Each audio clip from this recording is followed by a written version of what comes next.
తిరుమల ఈ లడ్డు మీద జరిగిన ఈ కల్తీ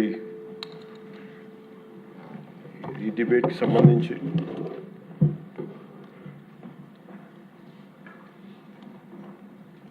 $68 లక్షల కిలోల నెయ్యి అని చెప్పే ఒక కల్తీ నెయ్యిని వాడారు. దీని మీద ఫస్ట్ ఇది ఎలా బయటకు వచ్చింది? గవర్నమెంట్ ఫామ్ అయిన కొత్తలో గౌరవ ముఖ్యమంత్రి గారు ఎన్డీఏ మీటింగ్ మమ్మల్ని అందరినీ పిలిచి కండక్ట్ చేసినప్పుడు ఆ రోజు ఒక నేషనల్ డైరీ డెవలప్మెంట్ బోర్డు చేసిన రిపోర్ట్ని చదివారు. వీళ్ళు గత పాలనలో ఇది కూడా జరిగింది అనేది టీటీడీ బోర్డు వారి పాలక మండలి చేసిన ఇది కూడా జరిగింది అనేది తెలియజేశారు. అంతే, అక్కడితో అయిపోయింది అధ్యక్ష. దాన్ని అంతకు మించి ముందుకు తీసుకెళ్ళాలి. లేదంటే నేను అది విని నాకేమనిపించిందంటే ఇలాంటివి కూడా జరిగినాయా? ఎందుకంటే ఆల్రెడీ గతంలో తిరుపతికి తిరుమలకి పైకి అంత వెళ్ళినప్పుడు కొంత స్థానికంగా కొంత ఉన్న చెప్పింది, తిరుమలలో చెప్పింది ఇవన్నీ కోరిలేట్ చేసుకొని కొంత ఆ ప్రసాదం కూడా క్వాలిటీ లేదని ఎలా చేశారు ఏంటో అనుకున్నాం. కానీ ఒక గబుక్కుని ఒకళ్ళ బ్లేమ్ చేయడం అనేది చాలా ఆలోచించి మాట్లాడతాం. ముఖ్యంగా పబ్లిక్ లైఫ్లో ఉన్నాం కానీ బాధ్యతగా ఉన్నాయి మా పొజిషన్. అలాంటిది అసలు ఈ నెయ్యిలో కల్తీ జరగలేదు ఇవన్నీ వాళ్ళు మాట్లాడుతుంటే దాని మీద చాలా కంప్లీట్ వివరణ ఇవ్వాల్సిన అవసరం ఉందని అనిపించింది అధ్యక్ష.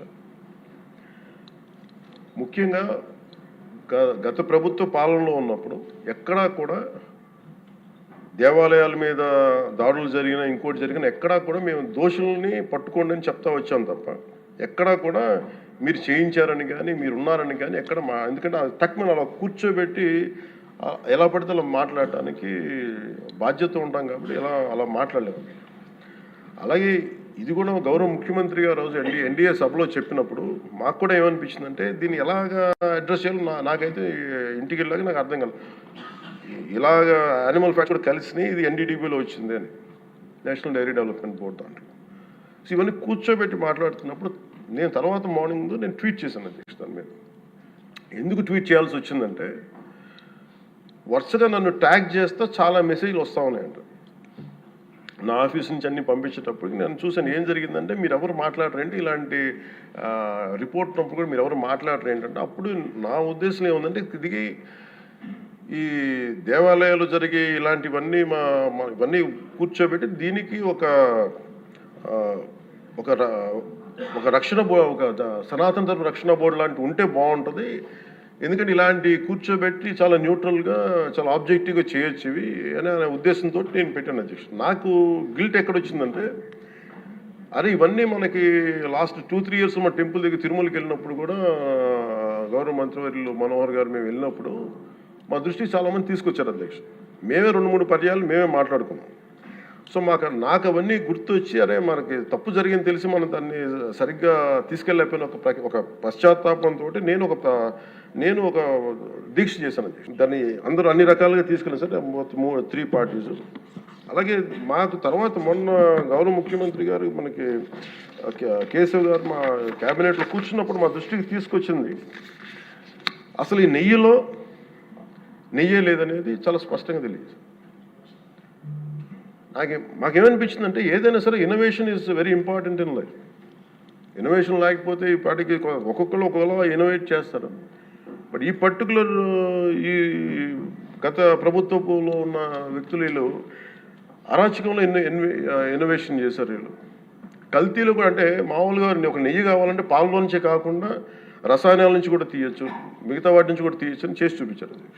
దానికి సంబంధించిన కంప్లీట్ ఈ సిబిఐకి ఆ రిపోర్ట్ ఇచ్చినప్పుడు ఎక్కడా కూడా నెయ్యి లేకుండా వీళ్ళు నెయ్యి తయారు చేశారని చాలా స్పష్టంగా తెలియజేశారు. ఇప్పుడు మనం ఏం మాట్లాడుతున్నాం వీళ్ళందరితో అంటే ఎక్కడా కూడా ఈ సభ సాక్షిగా చెప్తున్నాను, ఇది ప్రజలకు కూడా తెలియాలి, ఎక్కడా కూడా గత ప్రభుత్వం తాలూకు హెడ్ చేసిన వ్యక్తి చేశారని ఎక్కడ కూడా నేను ప్రత్యేకించి మాట్లాడాలి. నేనేం చెప్తాను, టీటీడీ పాలక మండలి బాధ్యత ఇది. మీరు కూర్చోబెట్టి మీరు బాధ్యత తీసుకొని వాళ్ళ పార్టీ ఆ ప్రభుత్వం స్థాపించినప్పుడు వాళ్ళ నియమించిన పాలక మండలి వాళ్ళు చేసిన తప్పులకి సింపుల్గా ఏం చేయాలి అధ్యక్ష? ఒక ఇంటర్వ్యూలో కూడా నన్ను అడిగితే నేనేం చెప్పానంటే, you mean to say you going to blame the person who headed the last government అంటే, my intention is not that. My intention is always to say that who did this, who are the perpetrators. A perpetrators is more or less they are the TTD board. Let them be accountable for that. ఎక్కడా కూడా నేను ఈ వ్యక్తి గురించి మేము మాట్లాడట్లేదు, ఎందుకంటే డైరెక్ట్గా ఇన్వాల్వ్మెంట్ ఉందని మనం చెప్పట్లేదు అది, ఎందుకంటే వాళ్ళు నియమించిన బోర్డు ఇది. కానీ వాళ్ళు ఏం చేస్తున్నారు అక్కడ కూర్చోబెట్టి, ఎక్కడా కూడా సింపుల్గా ఏం చేయాలి దీక్ష? నిజంగా నేనేం చెప్పాను ఆ ఇంటర్వ్యూలో కూడా, ఆయనే తప్పు, నాకు సంబంధం లేదు, మేము పలానా టీటీడీ బోర్డు చేసింది ఇది, ఆ టీటీడీ బోర్డు మీద మీరు నిష్పక్షపాతంగా ఒక కమిటీ వేయండి, ఆ దోషులు శిక్ష పడేలా చేయండి, వాట్ ఎవర్ దాని అవుట్కమ్ ఏముంటుందో దాన్ని బయట పెట్టండి, ఇంత సింపుల్గా తేల్చేయచ్చు. వాళ్ళు వెనకెందుకు వేసుకొస్తున్నారు నాకు ఈ రోజుకి నాకు అర్థం కాదు. ఈ రోజుకి వెనకేసుకు రావాల్సిన అవసరం లేదు. వెరీ క్లియర్ కట్ రిపోర్ట్ ఇచ్చింది. ఇందులో కంప్లీట్గా అసలు నెయ్యి లేకుండా వీళ్ళు నెయ్యి తయారు చేశారు కనుక, రసాయనాలతోటి పామ్ ఆయిల్ తోటి వీటన్నిటితో బేస్ చేసుకొని నెయ్యి లేకుండా నెయ్యి తయారు చేశారు. It's very clear cut, it's evident. ఇప్పుడు ఎందుకు ఇంత డిస్కషన్ అవుతుంది అధ్యక్ష? మనందరం కూర్చోబెట్టి ఇంత సభా సమయాన్ని ప్రజలకు ఇవ్వాల్సింది కేవలం తిరుపతి లడ్డు గురించి ఎందుకు మాట్లాడాల్సి వస్తుందంటే, వాళ్ళు నిజంగా కనుక ఉప్పేసుకుని ఉంటే, కల్తీ జరిగింది, దానికి తగ్గ లా ఏం కోర్స్ యాక్షన్ ఏం తీసుకోవాలో తీసేసుకుని అయిపోతుంటే, దానికి ఎవరైతే పర్పెట్రేటర్స్ ఉన్నారో వాళ్ళకి ఆ శిక్షగా వెళ్ళిపోతారు. అలా కాకుండా అసలు ఆ నెయ్యిలో కల్తీ లేదు, యానిమల్ ఫ్యాట్ లేదు, రిపోర్ట్ ఇచ్చిన తర్వాత ఇవన్నీ. అందుకని ఈ సభ ఈరోజు ఇంతమంది మాట్లాడాల్సి వస్తుంది అధ్యక్ష. మాకు ఏమనిపించిందంటే అధ్యక్ష, దీన్ని క్యాబినెట్ మీటింగ్లో మా దృష్టికి తీసుకొచ్చింది మీకు తెలియజేస్తున్నాను మీ ద్వారా ప్రజలకి. సిబిఐ నేతృత్వంలోని ఈ స్పెషల్ ఇన్వెస్టిగేషన్ టీం ఆ నెయ్యి తయారీకి 1 లీటర్ పాలు కూడా వినియోగించలేదని చెప్పి చాలా ఖచ్చితంగా తేల్చింది. ఆ పామాయిల్లో రసాయనాలు కలిపి తయారు చేసినట్టు చెప్పింది. ఆ ఇతర రసాయనాలు ఏ మూలకాల నుంచి తయారయ్యాయో నిర్ధారణ చేసే సాంకేతికత, దానికై సంబంధించిన టెక్నాలజీ ఆ పర్టికులర్ మా వద్ద లేదనేది ఆ సిట్ తేల్చేసింది. ఈ కేసులో 36 మందిని నిందితులుగా తేల్చింది. శ్రీవారి ప్రసాదాన్ని అపవిత్రం చేసేందుకు ఒక ప్రణాళిక, ఒక ప్లాన్ ప్రకారం కుట్ర జరిగిందన్నట్టు సిట్ తెలియజేసింది. అలాగే దీనికి ముందు ఏం జరిగిందని చూస్తే, తమకి నచ్చిన సంస్థలకి నెయ్యి సరఫరా కాంట్రాక్టులు కట్టబెట్టేందుకు ఒక ప్రణాళిక ప్రకారం టెండర్ నిబంధనలను సవరించారు. నెయ్యి సరఫరాకి సంస్థకి ఉండాల్సిన కనీస వార్షిక టర్నోవర్ 250 కోట్ల నుంచి 150 కోట్లకు తగ్గించారు. రోజుకి 4 లక్షల లీటర్ల పాలు సేకరించాలన్న నిబంధనని తొలగించారు. డైరీ రంగంలో 3 ఏళ్ల అనుభవం ఉండాలన్న నియమాన్ని ఏడాది కుదించారు. రోజుకి 12 టన్నుల వెన్నెయ్య తేయాలన్న నిబంధనను కూడా 8 టన్నులుగా మార్చేశారు. అంటే ఒకరికి నెయ్యి కాంట్రాక్ట్ ఇవ్వాలంటే ఇన్ని నిబంధనల్ని తూట్లు పడిచారు. అది చేసిన తర్వాత మళ్ళీ సవరణ అనంతరం వీళ్ళు ఎంపిక చేసిన సంస్థలు 20-23 మధ్య నెయ్యి సరఫరా చేశాయి. నెయ్యి సరఫరా చేసిన సంస్థకు అందుకు కావాల్సిన కనీత అర్హతలు లేవని సిట్ ఛార్జ్ షీట్లో ఉంది.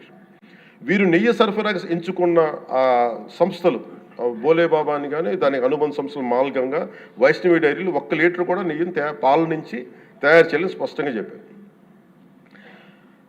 ఇది 1924 మధ్య 11 కోట్ల మంది భక్తులను శ్రీవారిని దర్శించుకుంటే, ఆ కాలంలో మొత్తం 48 కోట్ల లడ్డు ప్రసాదాలు విక్రయం జరిగింది. దాంట్లో సుమారు 20 కోట్ల లడ్డూలు నకిలీ నెయ్యితో తయారయ్యాయని చెప్పి టీటీడీ రికార్డ్స్ తెలియజేస్తాం. ఆ 11 కోట్ల మందికి రసాయనాలతో నిండిన మన లడ్డూలను పంపించారు. అలాగే ఇందులో 1,00,000 లడ్డూలు కూడా అయోధ్య రామ మందిర ప్రారంభోత్సవానికి పంపిణీ చేశారు. నేను మొన్న మన క్యాబినెట్లో మన గౌరవ ముఖ్యమంత్రి గారు మేమందరం కూర్చొని మాట్లాడుతున్నప్పుడు నాకు పర్సనల్గా మెసేజ్లు ఏంటంటే, మన ఈ అయోధ్యకి పంపిన లడ్డూలు ఈ లడ్డూలు కాదు, ఇవి వేరే లడ్డూలు. అలా ఎలా తేడా చెప్తారు వీళ్ళు?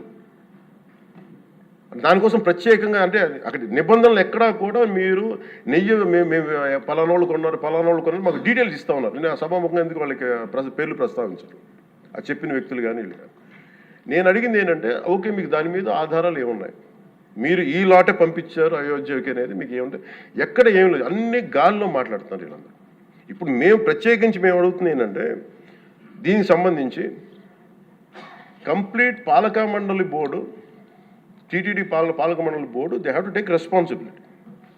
వాళ్ళని ఒక గత ప్రభుత్వాన్ని నడిపిన ఆ ముఖ్యుడైన ఆ వ్యక్తి వాళ్ళని వెనకేసుకొస్తున్నారంటే అందులో కూడా మీకు కూడా బాధ్యత తీసుకోవాల్సి వస్తుంది. అందుకని సభాముఖంగా మేము అందరికీ ఏం చెప్తున్నామంటే, let the law take its own course. ఎవరైతే దోషులు ఉన్నారో వాళ్ళకి శిక్ష పడాల్సిందే. మా ఉద్దేశం ఒకటే అధ్యక్ష,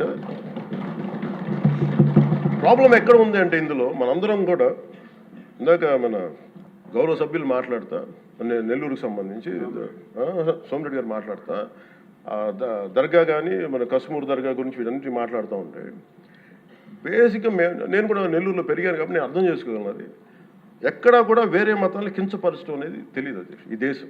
అందుకే ఈ దేశం ఇలా ఉండేది కాదు.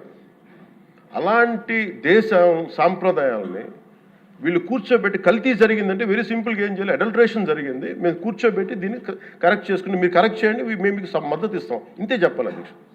అంతేగాని దాన్ని వెనకేసుకు వస్తున్నారు అంటే, ఒకటి క్లియర్ కట్ రిపోర్ట్ ఉంది, అందులో నెయ్యి లేదనేది, అందులో రసాయనాలు ఉన్నాయని క్లియర్ కట్ చెప్పింది. ఈ రసాయనాల్లో ఏమున్నాయి అనేది అది పెరుమాళకి ఎరుక, ఆయనే కూర్చొని చేయాలండి. ఒక రిపోర్ట్ ఏమో మాకు ఎన్డీడీబీ రిపోర్ట్ ఏమో దాంట్లో ఖచ్చితంగా ఈ జంతు సంబంధించిన అవశేషాలు ఉన్నాయి అనేది చాలా స్పష్టంగా చెప్పారు. Proper authorised board. ఇప్పుడు వీళ్ళేమో కూర్చొని అది కూడా మాట్లాడలేదు. Very clear cut as on today special మన సిబిఐ ఇచ్చిన మన ఛార్జ్ షీట్ ప్రకారం ఆ నెయ్యి కాదు, ఇది పామాయిల్తో పాటు రసాయనాలు కలిపింది. దీన్ని కూర్చోబెట్టి వాళ్ళు ఇంత మాట్లాడుతున్నారంటే ఇది ఖచ్చితంగా ప్రజల మధ్యకి వెళ్ళాలి. దీని నుంచి లబ్ధి పొందేది ఏం లేదు ఇక్కడ. కానీ ఇది ఏంటంటే, ఇది ధర్మానికి సంబంధించిన విషయం అధ్యక్ష. ఇదే ఇష్యూ కనుక, ఇదే సమస్య కనుక ఏ ఒక్క మతానికి జరుగుంటే, హిందూ ధర్మానికి కాకుండా, వెంకటేశ్వర స్వామి వారికి కాకుండా ఇంకెవరికి జరిగినా కానీ ఈ దేశం గగ్గులైపోయింది, ప్రపంచం అంతా గగ్గులు పెట్టేసేవాడు. సమస్య ఏముందంటే, ఇది ప్రతి ఒక్క హిందూ కూడా ఆలోచించాల్సింది.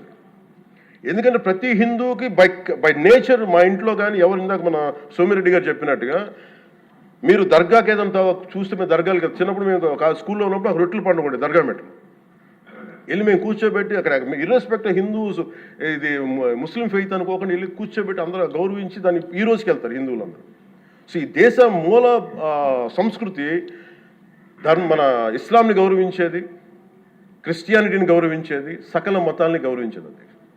అలాంటిది హిందూ ధర్మానికి సంబంధించిన 7 కొండల వాడు కలియుగ వెంకటేశ్వరుడు దైవం అనడానికి చాలా క్లియర్ కట్గా ఉంది అది. ఎందుకంటే కలియుగంలో జరిగింది ఆయనే, దీనికి ఆధార పురుషుడు, ఆయన మూల పురుషుడు. అలాంటి ఆయనకి పెట్టే ప్రసాదానికి ఇంత అపవిత్రం చేసిన తర్వాత వీళ్ళు ఏమి కూర్చొని దాన్ని తప్పు లేకుండా లేదన్నట్టుగా మాట్లాడుతుంటే వీళ్ళకి నాకు ఏం మాట్లాడాలో తెలియదు. దీనికి ఒక్కటి కూడా ప్రజలకు తెలియజేయాల్సింది ఏంటంటే అధ్యక్ష, ఇదే వేరే ఇస్లాంకి జరిగిన, క్రిస్టియానిటీకి జరిగిన, జీసస్ క్రైస్ట్కి జరిగిన, మహమ్మద్ ప్రవక్తకి జరిగిన, అల్లాకి జరిగిన ఇలా ఉండేది కదా అధ్యక్ష. వాళ్ళు ఆ రోజు మన కౌన్సిల్లో కూడా అలా పటాలు తీసుకొచ్చేవాళ్ళు, వేరే ఏ దేవత అయితే. బికాజ్ ఇది హిందువులు కాబట్టి, వీళ్ళ కులాలతో ముక్కలుగా అయిపోయి ఉంటారు కాబట్టి, హిందువులు తమ మతాలను ఎడాపెడా వీళ్ళు జోకులు వేసుకోగలరు కాబట్టి దీనికి సీరియస్నెస్ లేదు అధ్యక్ష. Before blaming anybody else, every Hindu has to take a responsibility for this, every Hindu. ఎందుకంటే మన ఇస్లాంని మనం ఎందుకంత కూర్చోబెట్టేంత వాళ్ళు గౌరవించే విధానం చూస్తే నిజంగా మనం హిందూ ధర్మాన్ని పాటిస్తే మనం గౌరవించుకోలేమో అనిపిస్తుంది మనకి. అది మిగతా మతాలను చూసి నేర్చుకోవాలి అధ్యక్ష. వీళ్ళకి ఏముంది, వీళ్ళు ఇంత మాట్లాడుతున్నారు తిరుపతి లడ్డు మీద. నిజంగా వీళ్ళు కనుక మాట్లాడితే, అదే వేరే మతం గురించి ఎందుకు మాట్లాడరంటే ఓట్లు పోతాయి అధ్యక్ష. హిందువుల ఓట్లు చాలా ఈజీగా ముక్కలు కులాలను చేసి పెట్టేసి పోతాయి. ఆ వెంకటేశ్వరం కాబట్టి శివుడు ఉంటాడు, శివుడు కాబట్టి అమ్మవారు ఉంటాడు, ఈజీ వాళ్ళకి. ఈ నైజం జనాల్లో మారినంత కాలం ఇలాంటివి జరుగుతూనే ఉంటుంది అధ్యక్ష. వీళ్ళు ఇలాగే మాట్లాడుతూనే ఉంటారు. ఇది లోపల నుంచి మనందరం కదలాలి, ఇర్రెస్పెక్ట్ ఆఫ్ పార్టీస్. నేను వైసీపీలో ఇప్పుడు రాని వైసీపీ నాయకులు కూడా అడుగుతున్నాను, వాళ్ళ పద్ధతిదారులు కూడా చెప్తున్నాను ఈ సభాముఖం. మీరు ఎవరన్నా సరే రేపొద్దున్న నుంచి మీరు వెళ్ళి తిరుమలలో వెంకటేశ్వర స్వామిని దర్శించుకున్నప్పుడు, ఆ నిలువెత్తు స్వామివారిని చూసినప్పుడు మీకు గిల్ట్ కలగకపోతే మీరు చూడండి. ఎందుకంటే ఆయన కళ్ళలోకి చూసినప్పుడు మీరు ఇన్ని తప్పులు చేసేవాళ్ళు మేము వెనకేసుకొస్తున్నామని ఎవరన్నా మాట్లాడితే ఆ పాపం వాళ్ళకే కాదు వాళ్ళకు కూడా చుట్టుకుంటుంది. ఇది ఖచ్చితంగా దీన్ని ఎక్కడో చోట దీనికి ఒక లాజికల్ కన్క్లూజన్ అయితే పట్టుకెళ్ళదు. దోషులకి శిక్ష పడాల్సింది. ఎందుకంటే ఇది ఇక్కడతో ఆగకపోతే ఇది ఒక ఒక పరంపర అయిపోతుంది. అందుకని మేము ఖచ్చితంగా I'm committed to get this who are are the perpetrator, they should be punished. They should be punished. అలాగే ఈ ఒక ముగింపు 2 వాక్యాలు చెప్పి నేను మాకు చెప్పి ముగిస్తాను. మొన్న మధ్య నేను ఆముక్తమాల్యద చదువుతున్నప్పుడు 218వ పద్యం దాంట్లో ఆయన చెప్పింది ప్రత్యేకించి దేవాలయాల మీద డబ్బుల్ని ఎలా ఉండరు అంటే రాజుకి కర్తవ్యాన్ని ఉపదేశించే పద్యం.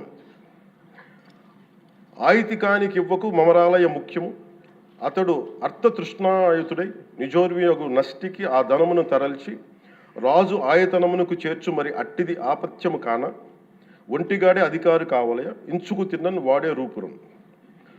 మనకు తెలిసిన మహా గొప్ప పరిపాలకులు కృష్ణదేవరాయలు రాసిన అముక్తమాల్యదలోనిది ఈ పద్యం. దేవుడి సేవలో ఎలాంటి వారిని నియమించాలో రాజుకు కర్తవ్యాన్ని ఉపదేశించే పద్యం. రాజు కోసం వసూలు చేసేవాడికి దేవాలయంపై అధికారం ఇవ్వద్దు. అలాంటి వాడు డబ్బు మీద ఆశతో రాజ్యానికి వసూళ్లలో నష్టం వచ్చినప్పుడల్లా దేవుడది ధనాన్ని తరలించి రాజు ఖజానాకు చేర్చేస్తూ ఉంటాడు. అలాంటిది తప్పుడు పని కాబట్టి ఎలాంటి మమకారాలు లేని ఒంటరి వాడే ఆలయానికి అధికారిగా ఉండాలి. ఒకవేళ వాడు దేవుడి సొత్తు తిన్నప్పటికీ ఆ పాపానికి వాడే నాశనం అవుతాడు. కానీ ఆ డబ్బు తెచ్చి రాజుకి చేర్చడం వల్ల ఆ రాజ్యమే నాశనం అవుతుంది అని చెప్తుంది అధ్యక్ష పద్యం. గత ప్రభుత్వ పరిపాలన కాలంలో జరిగిందంతా అచ్చంగా ఇలాగే జరిగింది.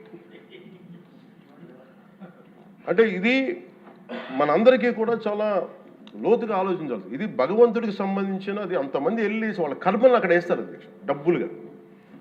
ఆ కర్మని ఆ పుణ్యస్థలమే కాపాడాలి. భక్తులు తాలూకు ఆ నిత్య 7 కొండల వాడి నామస్మరణే కాపాడు తప్ప ప్రజలు చేసిన కర్మను ఎవరైతే భగవంతుడి సొమ్ముతోటి ఆడుకుంటారో, భగవంతుడి డబ్బును దోచేస్తారో తరాలు కూడా లేచిపోతాయి అధ్యక్ష. చాలా జాగ్రత్తగా ఉండాలి. ఇది ఎంత మనం ఇది చాలా పుణ్యకార్యాలకు ఇవ్వాల్సింది. అందుకని వీళ్ళందరికీ కూడా ఇప్పటికైనా దీని కల్తీ జరిగింది వాళ్ళు ఒప్పుకుంటామని చెప్పి వాళ్ళు నిజానికి ఇంకా ఇబ్బంది లేకుండా ఇంక మళ్ళీ దీని గురించి మీరు ఢిల్లీకి వెళ్ళి కోర్టులు వేసే కొద్దీ మీ పాపం పెరుగుద్దే తప్ప మీ నాశనం కొంచెం ఫాస్ట్ అవుద్ది తప్ప ఇదైతే తగ్గదు. అందుకని దయచేసి అందరం ఈ ఒక్కటి అధ్యక్ష ఇంకొక మరో మాట చెప్పి మీరు ఎక్కడో చోట ఈ దేశం హిందూ దేవతల మీద హిందూ ధర్మం మీద దాడి జరుగుతున్నప్పుడు irrespective of political parties, irrespective of what you are, where you are, which language you speak, ఏ భాష మీరు మాట్లాడతారు, మీరు ఏ కులస్తులో తెలియదు, కానీ హిందూ ధర్మాన్ని మటుకు దాడి జరుగుతున్నప్పుడల్లా ముక్త కంఠంతో ఏకాభిప్రాయంతో ఖండించకపోతే మటుకు ఇలాంటి పరంపర కొనసాగుతూనే ఉంటుందని తెలియజేసుకుంటూ సెలవు తీసుకుంటాం.